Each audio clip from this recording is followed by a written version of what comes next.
Good day, everyone. I am Kailani Shalmalgo, and today we're going to talk about the Lesson 16, which entitled Features and Stakeholders in Curriculum Implementation. Features in curriculum implementation refer to the various aspects of curriculum design that describe what is being taught, how it is being taught, and what outcomes are expected. Effective curriculum implementation refers or requires careful considerations of these features to ensure that they align with the overall goals of the curriculum. Stakeholders in curriculum implementations are individuals or groups who have vested an interest in success of the curriculum.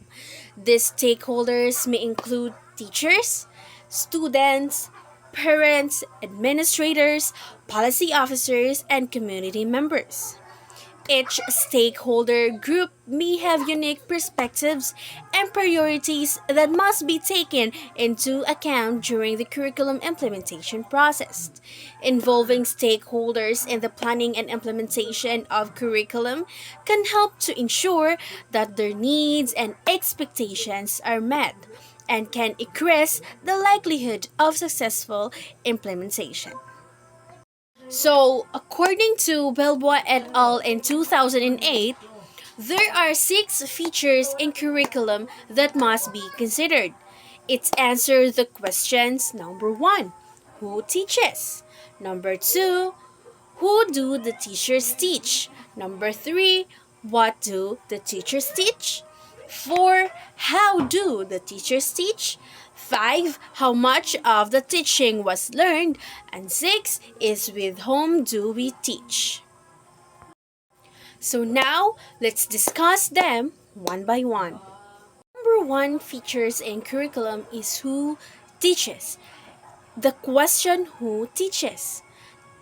Of course, it's the teacher. Good teachers bring a shining light into the learning environment. Why? Because they are considered as the ideal companions of the learners.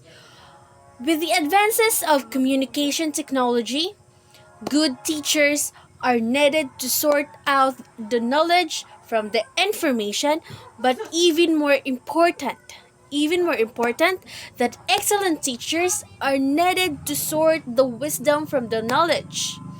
Institutions are good as its teachers. Hence, the right individuals who are expected to be recruited are those with excellent and relevant preparation. Teachers should be given support their continuing development in order to keep abreast with the changing demands of a learning society. Number 2, who do the teachers teach? Kinsa man ang mga gitudloan sa maestra? Of course, it's the learners. The learners are at the center stage in the educative process, the most important factor in the learning environment.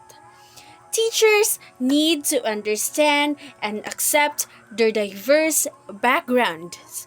Each one of them is a unique individual coming from different backgrounds, orientations, and experiences. So, who do the teachers teach? Of course, the learners, ang mga bata, mo na tudloan sa maestra. So, nganong nakaingon man diri nga, it is the most important factor in the learning environment. Of course, walay mahimong learning without the learners. So, in order to have learnings, na ang learners, di ba? And of course, teachers need to understand. Dapat mosabot sila nga dili diha dayon makasabot ang bata sa iyang discussion, sa iyang topic nga gihatag. And of course, that teachers should be understand that each of her students or each of his students comes from different backgrounds, comes from different orientations, beliefs, and anything else nga dapat sabtunon sa teacher. Question number 3, or the features in curriculum number 3. 3. Answer the question, what do the teachers teach? Unsa day ang mga gitudlo sa maestra? Of course, the answer of that question is the knowledge, the skills, and the values. The learning episode influences the teaching and learning process. The teacher is expected to prepare his or her syllables or a course of studies as his vehicle of instruction. The learning goals, instructional procedures, the content must be clearly explained to the students. There must be a balance of a theory and a practice. Learners attained or sustained, sustained interest in the subject matter should be made meaningful and relevant.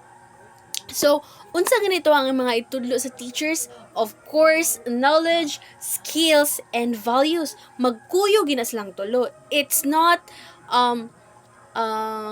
kanang dili siya pwede nga ang duha ra, di pwede nga ang knowledge ug skills ra ang naa. Of course, it should be the 3. Dili gina siya mawala, and the teacher should prepare his or her syllables and course of study as his vehicle of instruction para dili na siya malibog ug unsay sunod niya nga buhaton. Of course, ang objectives or the learning outcomes nga iyang gabuhaton, ang iyang sunon or iyahang bahibahinon nga para naa siya makita nga outcome after he explain or she explains her lessons or his lessons. So, of course,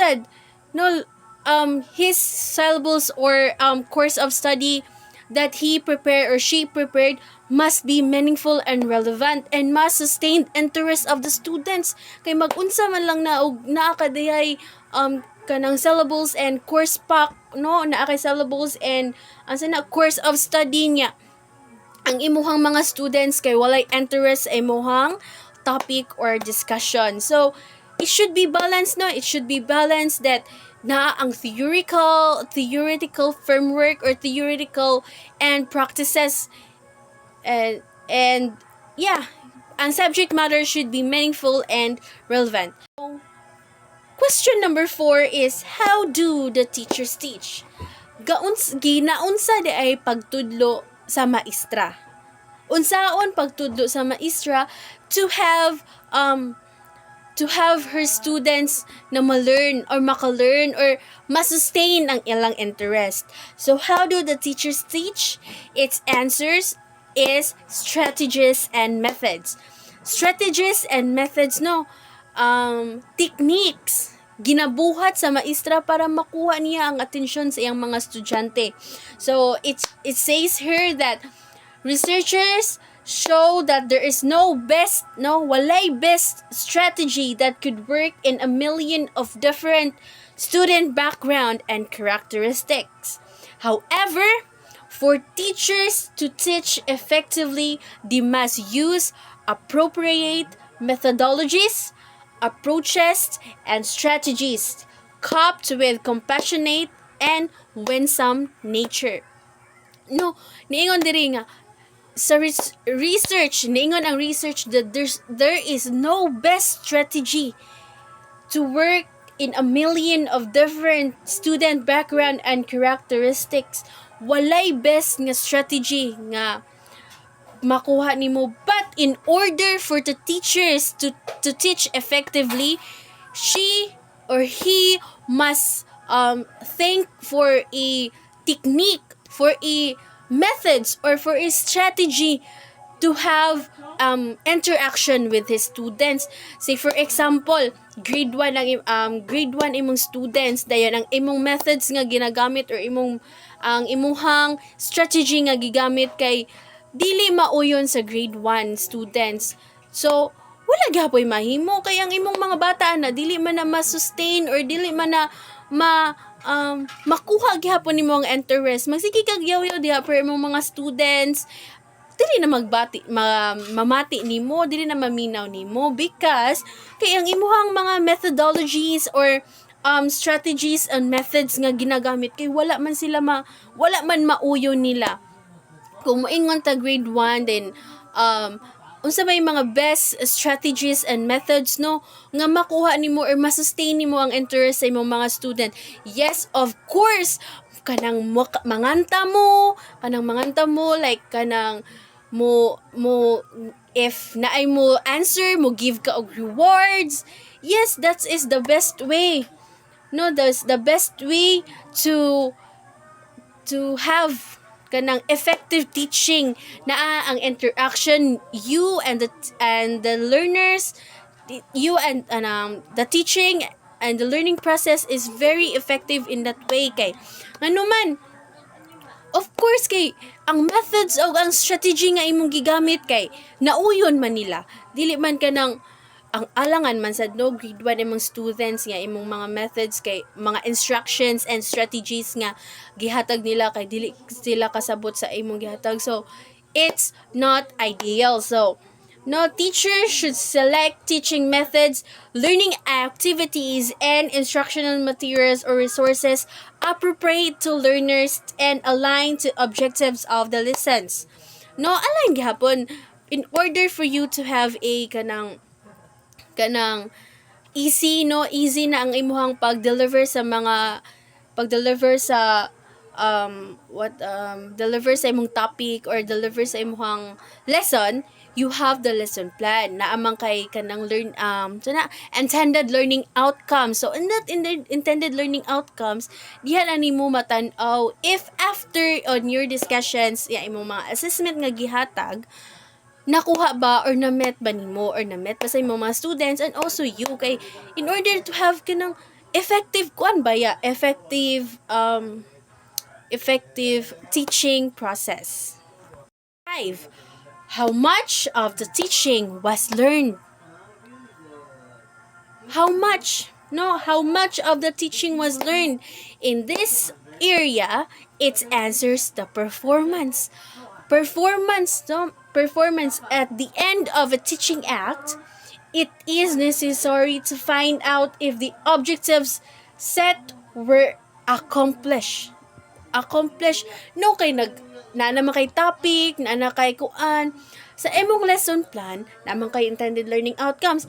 Aring number 5 nga features in curriculum implementation, kaning number 5 nag-answer ni sa pangutanang how much of the teaching was learned. So ang answer ni kay performance, unsa day performance akong students after I give my discussion, after I give my lesson, kanang nakuha ba nila na-met ba nako o na-met ba nila ang mga intended learning outcomes. So in curriculum, this is called learning outcomes which indicate the performance of both yun, teachers and learners. Learning outcomes are the product performance of the learners as a result of teaching. A good curriculum is one that results in high or excellent performance. So, mo to siya, performance na siya. Nakita ba nimo, na-accomplish ba nimo ang imong mga intended learning outcomes after you give the lessons, after you give the topics, imong mga assessment, nagpa-evaluation na ka, nakuha na para nimo as a teacher, you met na kanang satisfied na ka kay sa out of mga 35 students, dagko ang mga scores. So, of course, daghan na learn ang bata. So, number 6, and the last one, features in curriculum implementation is answer the questions, with whom do we teach? With whom do we teach? Of course, community partners. Teaching is a collaborative undertaking.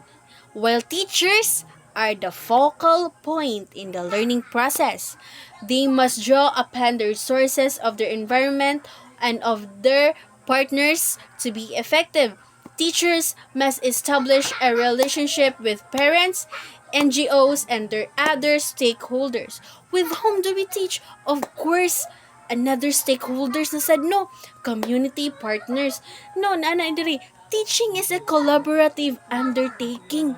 Collaborative, so it means you have to be in a relationship to others. You have to interact. You have to be polite. You have to be collaborative. You have to be sociable. Yes, mo na siya, collaborative. No, teachers are the focal point in learning process. Nga naman, teachers ang gahatag og knowledge, ang gahatag og ang wisdom, and of course, with the resources coming from different community partners, coming from resources of their environment and other partners to be effective. So, and teaching is not complete without a community partners. Why? Because without their demands, without their kanang mga gibang gipang kuan sa mga bata, dili mamahimo ang teaching and learning process. So, mao to siya. Those are the 6 features in curriculum implementation. Let's move on to stakeholders and curriculum implementation. So, ginasulti ko nini ganihan no. So, mo ni siya, ang unom gihapon ni siya. Learners at the center of the curriculum. Teachers as curriculum developers and implementers. Curriculum managers and administrators. Parents as supporters to the curriculum. Community members as curriculum resources, and other stakeholders in curriculum implementation. Moto siya, mga stakeholders, they are the one to give the curriculum implementation more effective, more kanang kuan bitaw siya, more ginabuhat yun, gina-develop, gina-implement. Kay why? Because those stakeholders helps us in a teaching and learning process. Everyone for listening. Have a great day.